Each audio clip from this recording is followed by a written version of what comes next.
आणि कोकणामध्ये मान्सूनचं जोरदार आगमन झाल्यानंतर मुंबई गोवा राष्ट्रीय महामार्गावरील परशुराम घाटामध्ये मात्र धोकादायक परिस्थिती उद्भवलेली आहे।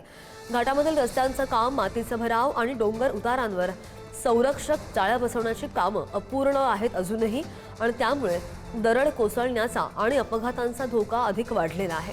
पावसाळा सुरू होऊन सुद्धा ठेकेदारांकडून कामं अर्धवट सोडण्यात आल्याचा आरोप होतोय। आपत्कालीन यंत्रणा सुद्धा तैनात नसल्यानं प्रवाशांच्या सुरक्षिततेचा प्रश्न पुन्हा एकदा ऐरणीवर आलाय। कोकणामध्ये मान्सूनची सुरुवात झालेली आहे आणि आपण उभे आहोत रत्नागिरी जिल्ह्यातल्या परशुराम घाटामध्ये। माझ्या पाठीमागे जो तुम्ही पाहताय तो परशुराम घाट आहे।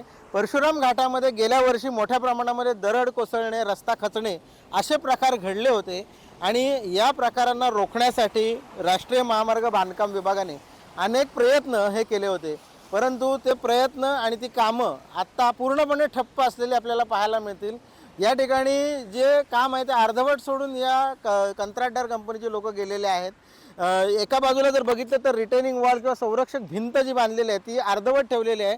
साधारण 100 मीटरच्या भिंतीचा भाग हा अद्याप बांधलेलाच नाही आहे। त्या ठिकाणी केवळ मातीचा भराव हा केलेला आपल्याला पाहायला मिळतोय आणि प्रसंगी जर या ठिकाणी रस्ता खचला तर त्याला जबाबदार कोण असणार आहे?